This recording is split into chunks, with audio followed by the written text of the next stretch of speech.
Continuing on this painting, a limited palette challenge on the Arches oil paper.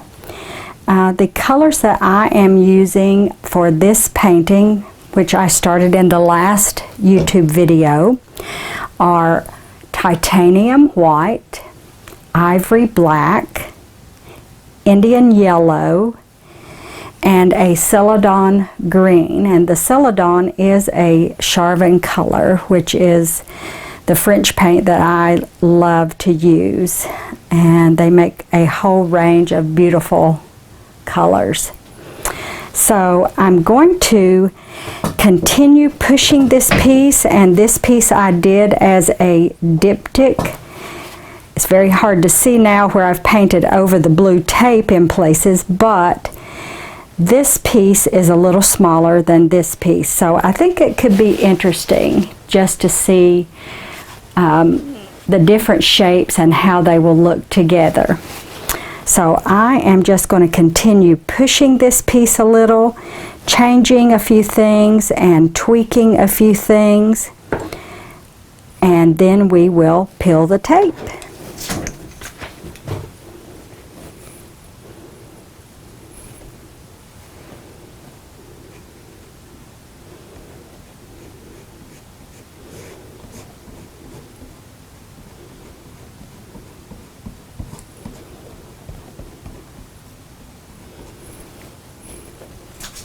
And you continue working over both pieces at the same time so that you've got a nice continuous flow, which will work into possibly a series.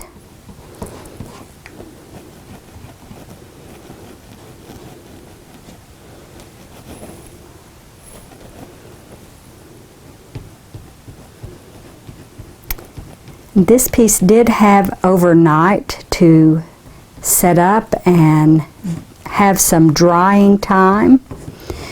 So there are some parts of it that are drier than others.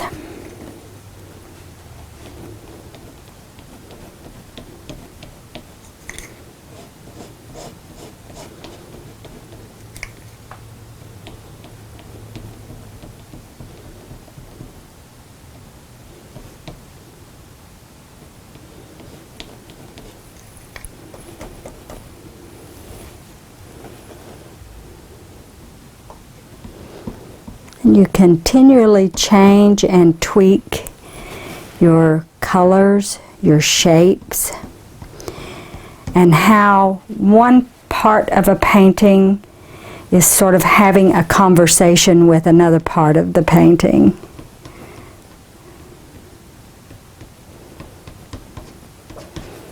And in my workshops, I am always saying to my students to do things in opposites, thickly and thinly, transparently, opaquely.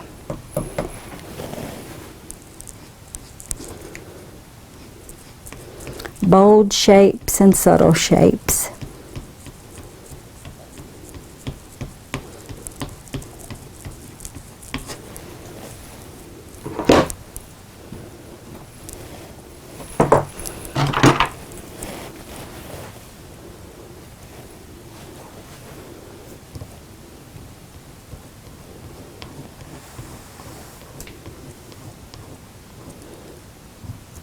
We're still seeing some of that history showing through from the mark making in the last video.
Sometimes it's just very small, gentle touches of blending that can change a piece up,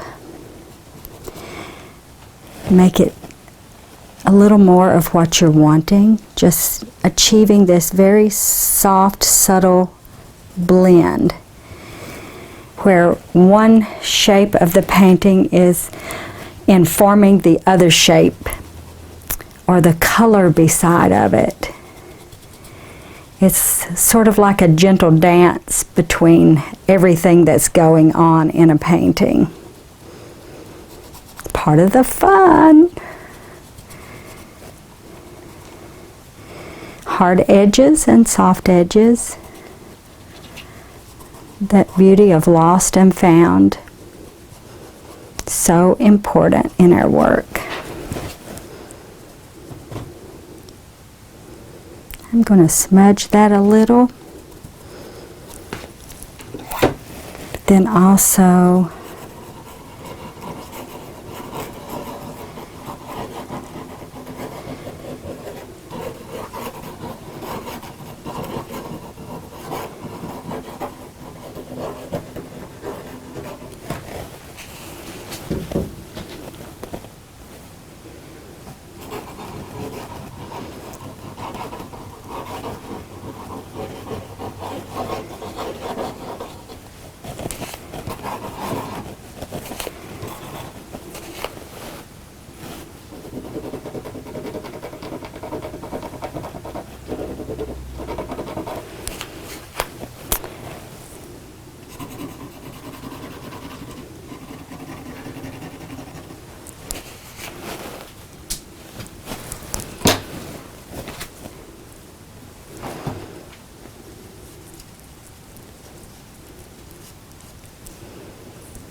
and your mark making needs to be intentional. I look at mark making as a part of my work.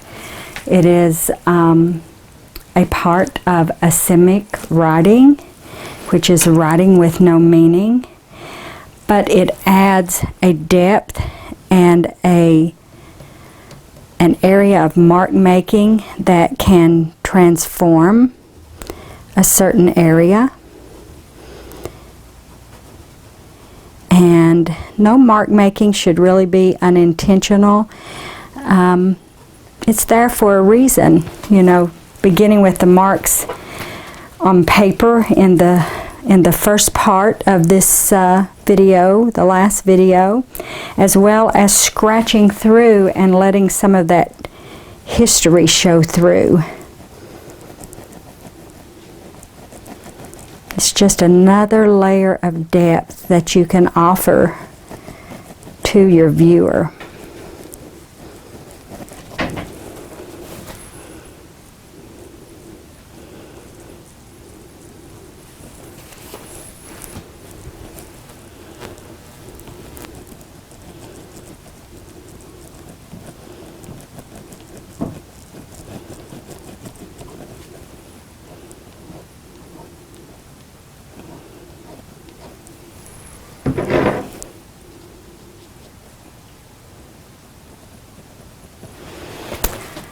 Now, to me, these pieces are at a stopping point. I would like to live with them a day or two before I say that I'm totally finished, because that's just how I approach my work. But, you know, I am at a place that I'm very happy with these pieces at the moment. And I want to peel the tape so that you can see what a difference it makes when you peel the tape and you have your white border. So I am going to peel the tape now. Okay, and I think this is the most fun, is when you peel the tape. It is a magic time. So let's peel the tape and see what we have. Sometimes you do get a little bleed through, but that's no problem, especially if you are matting and you mat into the image.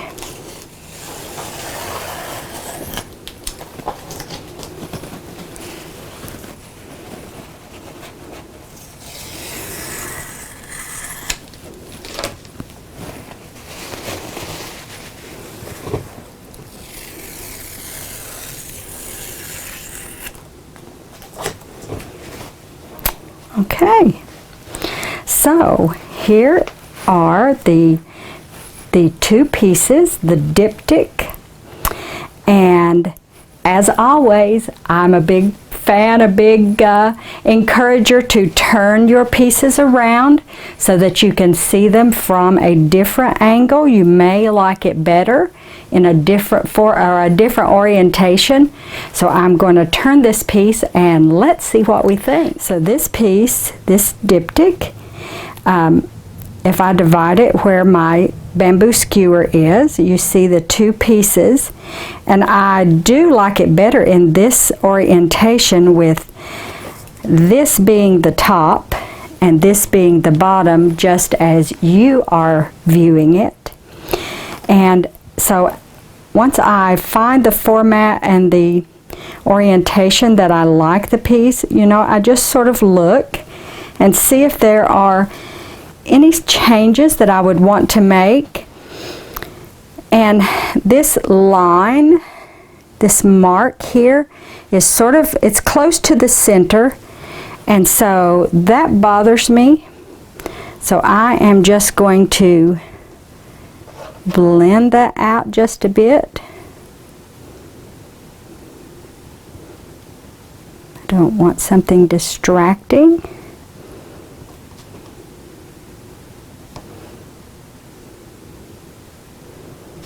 So that you can see how you touch up little things that are bothering you, little things that you may want to make a difference in.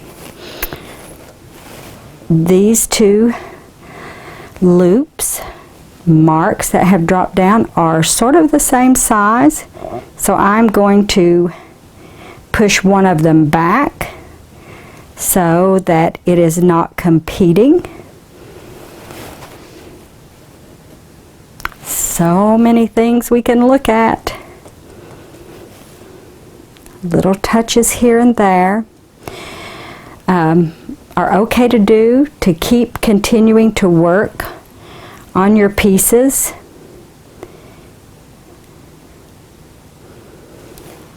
Until you have them where you are happy with them.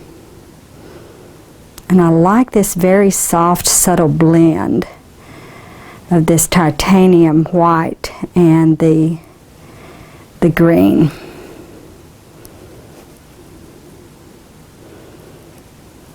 Just a very soft blending.